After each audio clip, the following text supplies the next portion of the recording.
हमारा आज का टॉपिक है introduction of geography.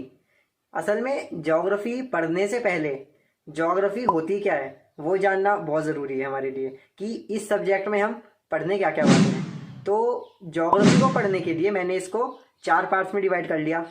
First physical geography, second है हमारा इंडियन ज्योग्राफी, एंड थर्ड है हमारा वर्ल्ड मैप, और फोर्थ है हमारा ह्यूमन एंड इकोनॉमिक ज्योग्राफी।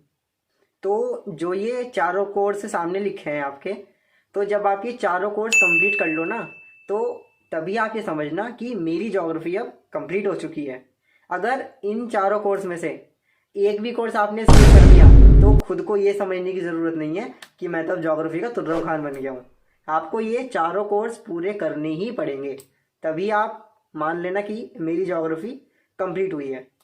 अब अगर आप मेरे से पूछो कि सीक्वेंस के इन चारों कोर्स में से सीक्वेंस क्या रहेगा पढ़ने का, तो मेरा मानना ये है कि सबसे पहले आपको फिजिकल ज्योग्राफी पढ़नी चाहिए, सेकंड आपको Indian geography, and then world map, और उसके बाद एक ह्यूमन एंड इकोनॉमिक ज्योग्राफी।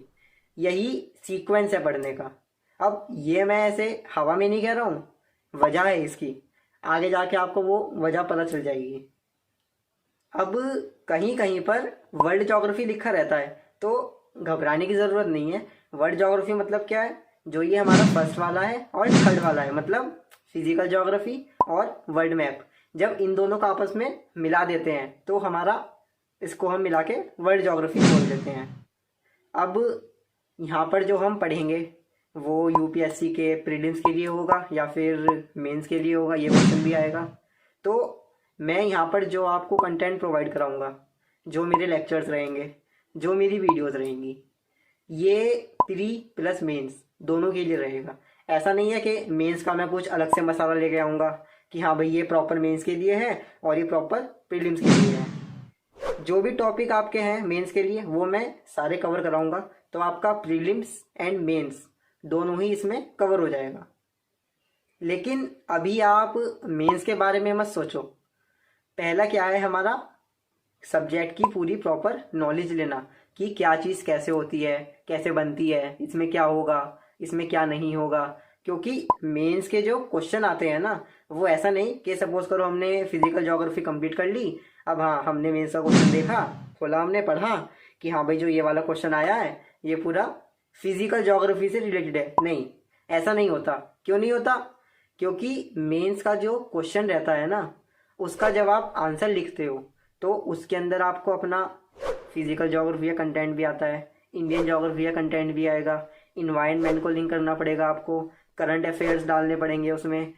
मान लो कुछ टॉपिक से रिलेटेड गवर्नमेंट ने कुछ स्कीम वगैरह लॉन्च करी हैं, ठीक है, कोई एक्ट आया है, तो वो सब मिला के आपका एक मेंस का आंसर तैयार होता है। तो मेंस के आंसर के बारे में ना अभी आप कुछ मत सोचो, इट्स अ बिग नो, ठीक है। ये आपको अभी कुछ नहीं सोचना है, आप सिर्फ अभी फोकस करो अपना नॉलेज के बारे में कि मुझे ये नॉलेज मिल रही है, तो मैं सब्जेक्ट को पहले अपने अंदर संभालूँ, अपने अंदर बैठा लूँ पूरे सब्जेक्ट को, उसके बाद में ही आपको आगे बढ़ना है। अपना बस मेरे लेक्चर्स के साथ साथ आप अपना एनसीईआरटी की बुक पढ़ते रहो, बस अभी इतना ही काफ़ी रहेगा, ठीक है। और एक चीज़ और रहेगी, ये मत सोचना कि आज सर ने ये वाला टॉपिक है, ये वाली वीडियो आई है, तो मैं वीडियो देखने से पहले एक बार एनसीईआरटी खोल लेता हूँ, उसको पढ़ लेता हूँ। नहीं नहीं नहीं, मुझे अच्छा समझ में आएगा, एनसीईआरटी पढ़ के जाऊँगा सर की क्लास में तो मुझे ज़्यादा अच्छा समझ में आएगा। नहीं, ऐसा कुछ नहीं होता, ये सब मोह माया है। इस वहम से बाहर आ जाओ, ये चीज़ छोड़ दो अब। क्योंकि अगर मेरे लेक्चर में, मेरी क्लास में किसी बच्चे को पहले से कुछ पढ़ के आने की ज़रूरत पड़ रही है ना, तो मेरे पढ़ाने का या मेरे समझाने का कोई सेंस नहीं बनता। तो आपको पहले से कुछ पढ़ के आने की ज़रूरत नहीं है, बिल्कुल ज़ीरो। हम यहाँ पे जो पढ़ने की स्टार्टिंग करेंगे ना, बिल्कुल ज़ीरो से स्टार्ट करेंगे एंड ज़ीरो से आपको हीरो बना देंगे।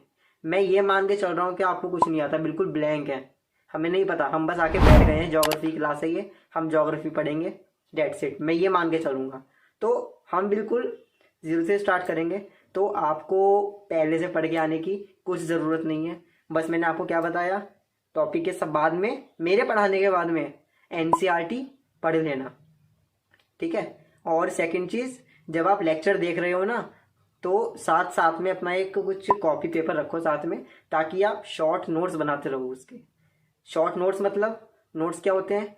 किसी भी चीज़ को एक छोटे तरीके में लिखना। नोट्स का मतलब बस इतना होता है कि हाँ, एक हमने कीवर्ड लिख लिया, इस कीवर्ड की वजह से हमें पूरी की पूरी जो भी कहानी है वो हमें याद आ गई है, हमें पता चल गया कि इसके अंदर क्या था। अब ये नहीं है कि जो मैं बोल रहा हूँ मेरे पूरे के पूरे वर्ड्स कॉपी कर दिए, पूरा भाई लाइन टू लाइन उतार दिया एकदम एकदम।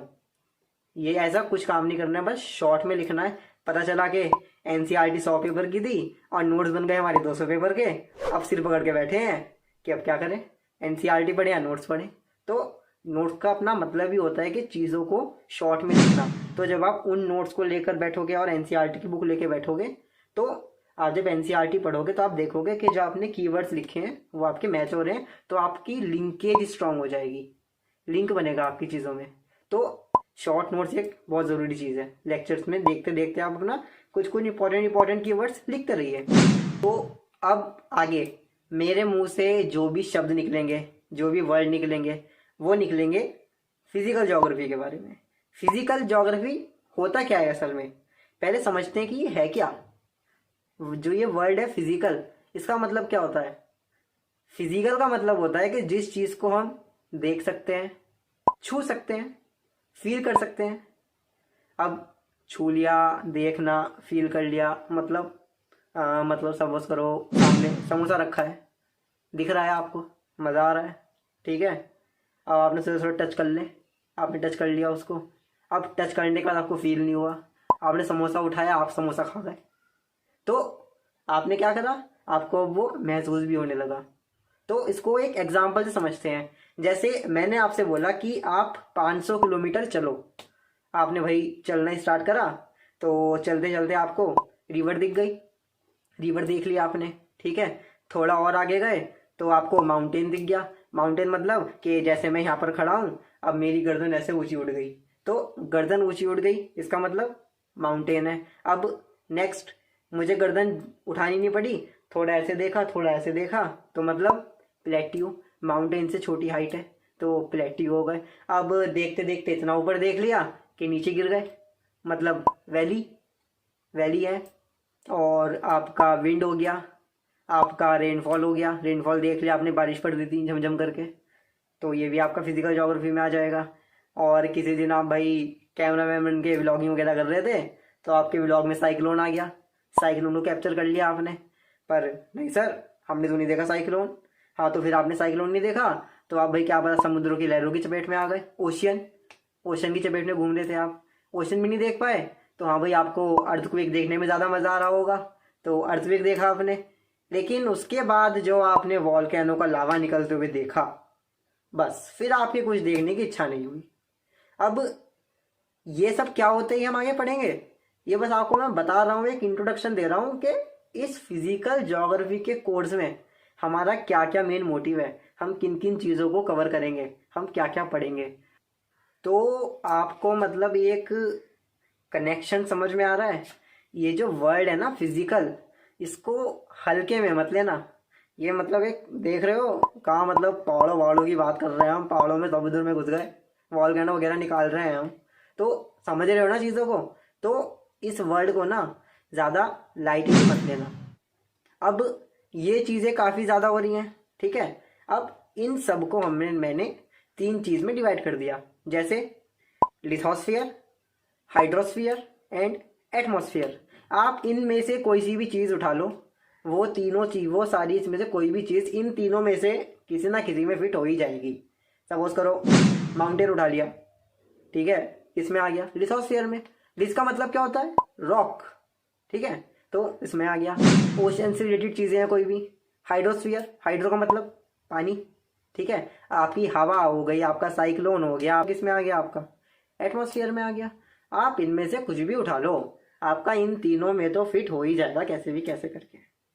अब जो ये तीनों चीज़ें हैं ना, इन चीज़ों को भी मतलब ऐसे मत समझना, क्योंकि जो ये तीनों चीज़ें होती है ना आपकी, लिथोस्फीयर, हाइड्रोस्फीयर, एटमॉस्फेयर, ये तीनों ही मिलके क्या बनाती हैं? बायोस्फीयर। जब इन तीनों को मिल जाएंगे ना तो ये बायोस्फीयर हो जाएगा। अगर इनमें से एक भी चीज़ नहीं है ना, तो ज़मीन पे रह नहीं पाओगे। अर्थ पर लाइफ एग्जिस्ट ही नहीं कर सकती। अगर इनमें से कुछ भी गायब हो गया तो आप किसी भी एक पॉइंट से अगर आप दूर हो गए ना, तो अर्थ पे लाइफ तो अब खत्म है, नहीं जी पाओगे भाई, नहीं रह पाओगे भाई। ज़मीन नहीं है, हवा और पानी है, तो कहाँ रहोगे? नीचे लावा में गिर जाओगे। ज़मीन नहीं रही तो एटमॉस्फेयर हटा दो, क्या बचा? लिथोस्फीयर और हाइड्रोस्फीयर। तो बिना हवा के रह पाओगे, बिना ऑक्सीजन के रह पाओगे? पानी को हटा दिया, अब क्या बचा आपके पास? सिर्फ ज़मीन रह गई, लिथोस्फीयर रह गया और एटमॉस्फेयर रह गया। रह लोगे पानी के बिना? नहीं, पॉसिबल ही नहीं है। तो इन तीनों चीज़ों का होना बहुत ज़रूरी है। ये तीनों ही मिला के हमारा क्या बनाती हैं? बायोस्फीयर।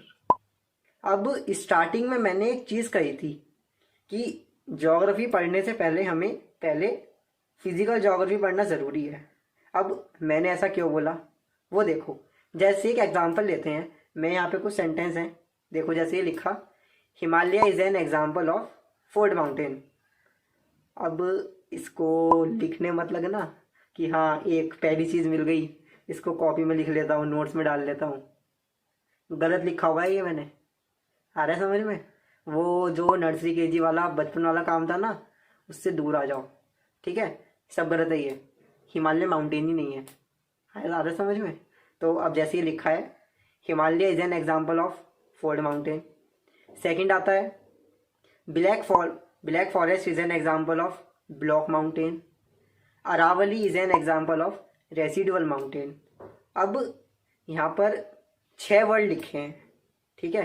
पहला हिमालय, अरावली और ब्लैक फॉरेस्ट, ठीक है? आगे आते हैं Ford mountain, block mountain, residual mountain. अब ये तो पता चल गए कि ये 3 तो नाम है हमारे, अरावली, हिमालय और अपना ब्लैक फॉरेस्ट, ये तीनों नाम हो गए, ठीक है? लेकिन जो ये लिखा है block mountain, Ford mountain, residual mountain, इससे एक चीज़ तो दिमाग में आई कि जो हम कहीं घूमने जाते थे, सारे पहाड़ों को देख के कह रहे हैं कि ये पहाड़ है।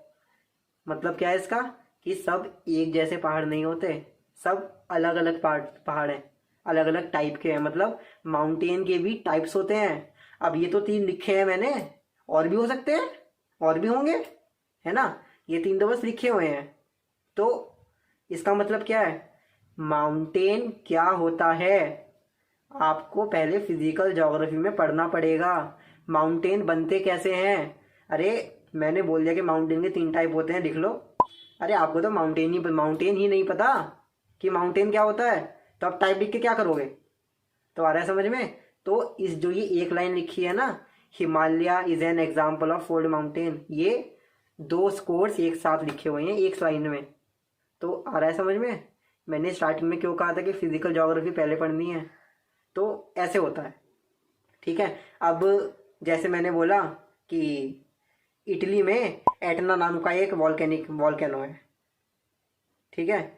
अरे मुझे तो यही नहीं पता कि वॉल्केनो क्या होता है, तो मैं उसकी लोकेशन डाल के क्या करूंगा? और ऊपर से मैंने ये बोल दिया कि वो एक्टिव वॉल्केनो है। लो भाई, पहले तो वॉल्केनो था, अब एक्टिव वॉल्केनो आ गया। तो चीज़ें कनेक्ट हो रही हैं कि कैसे करना है। तो इसीलिए हमारा फिजिकल ज्योग्राफी पढ़ना ज़रूरी है। जब आपको समझ में आ जाएगा ना कि वॉल्केनो क्या होता है, वॉल्केनो कैसे बनता है, तब जाके आपको उसकी लोकेशन भी समझ में आ जाएगी कि हाँ भाई इटली में है, एटना नाम का है और एक्टिव वॉल्केनो है, ठीक है?